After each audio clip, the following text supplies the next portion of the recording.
सोमवार को कार्यकर्ताओं के साथ मिलन कार्यक्रम में पहुंचे पूर्व मुख्यमंत्री हरीश रावत ने भाजपा पर लगाए गंभीर आरोप।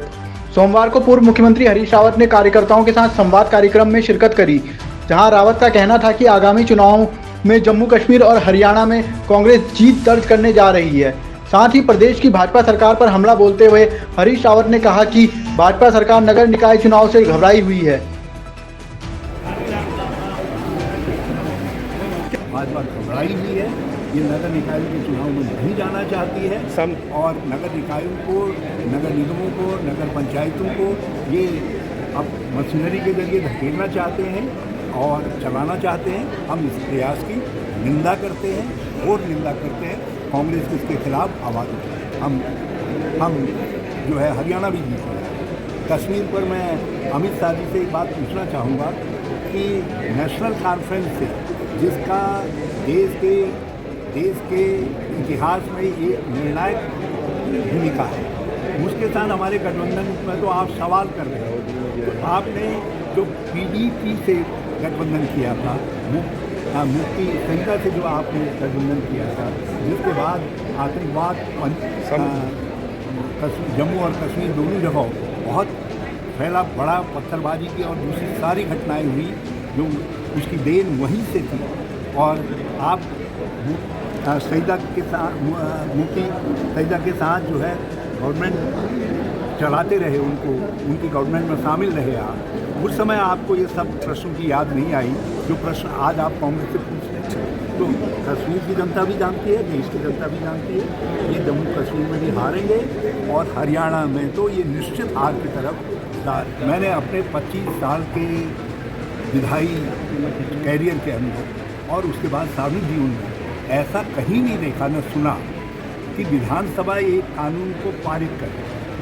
विधानसभा अध्यक्षा कानून को, बिल को पारित घोषित करें, बिल को पारित घोषित करें। और जब वो पारित घोषित हो जाता है तो फिर ये कार्य मंत्रणा समिति का भी इन्होंने अवमूल्यन कर दिया। उसमें विपक्ष और पक्ष दोनों मिलकर के तय करते हैं कितने दिन का सत्र होगा, क्या क्या विषय आएंगे, कितना समय एलोकेशन होगा, किस तरीके से किस पार्टी को समय दिया जाएगा। मगर ये इन सब बातों की कोई परवाह नहीं कर रहे। ये तो एक प्रकार से सभी संस्थाओं का निरंतर विधानसभा का अवमूल्यन कर रहे हैं और हाईकोर्ट की अवमानना कर रहे हैं और विधानसभा अध्यक्ष का जो इंस्टीट्यूशन है उस इंस्टीट्यूशन पर भी ये सवाल खड़े करवा रहे हैं। ये गंभीर स्थिति है और ये कराना चाहते हैं। और मेरा सौभाग्य है कि मेरे साथ इस बार आर्य जी हैं यहाँ पर और माननीय सुमित जी हैं।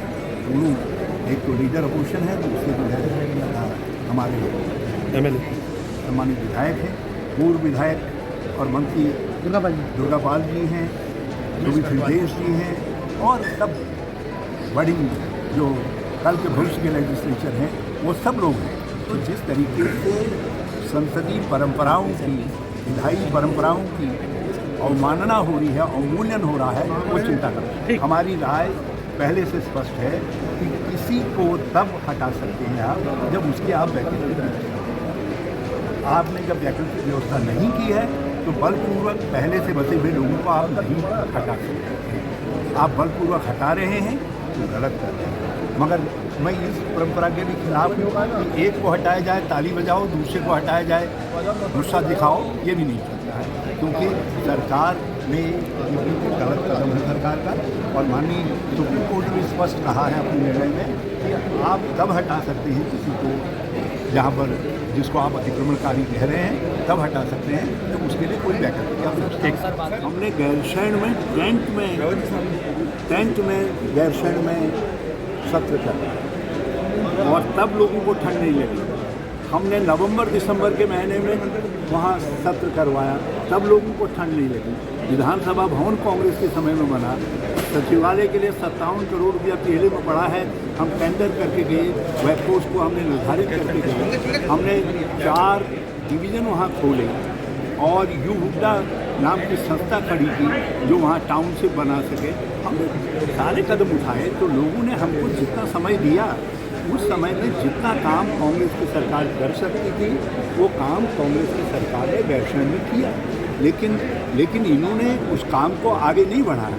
जब इन्होंने कहा हम 20 कालीन राजधानी बनाएंगे, तो हमने कहा हम तो पूर्णकालीन बनाएंगे, हम राजधानी बनाएंगे। श्रीमती इंदिरा हृदय जी ने कहा, प्रीतम सिंह जी ने कहा, और साथ साथ हमने कहा, मैंने भी कहा कि ये 20 कालीन राजधानी बना रहे हैं तो ये एक कदम आगे बढ़ा। लेकिन कहाँ है वो 20 कालीन राजधानी? तो छोड़िए, ये घोषणा के बाद वहाँ से एसडीएम और तहसीलदार तक अब वहाँ नहीं बैठे हैं। तो ये गैरसैंण की जनता का भी अपमान है और उत्तराखंड के लोगों का अपमान है। और उत्तराखंड के प्रश्न पर एक दिन बहस नहीं कर सकते हैं तो फिर आप उत्तराखंड की बुनियाद पर चोट कर रहे हैं। और मुझे पूरी तरीके से मालूम है, यशपाल आर्य जी सब लोगों ने ये अनुरोध किया कि एक दिन पूरी आपदा पर चर्चा कर ली जाए करके। उन्होंने आपदा पर चर्चा नहीं की और मैं अपने विधायक गणों का दिन सब लोगों ने, अरे आपदाग्रस्त का ऐतिहासिक काम समाप्त हो रहा है, सिंक कर रहा है, डूब रहा है, तो वहाँ का विधायक यदि गुस्सा नहीं होगा तो फिर कौन गुस्सा? ये सारी चीज़ें हैं, मगर इन्होंने आपदा पर चर्चा न करके उसको बहुत जल्दी में 30 मिनट में समेट करके उत्तराखंड और उत्तराखंडीय दोनों का अपमान किया है, एक और घाव दिया है। और एक ये तो पूरे राज्य की धारणा को का अवमूल्यन करने का काम कर रहे हैं। मैं उसकी निंदा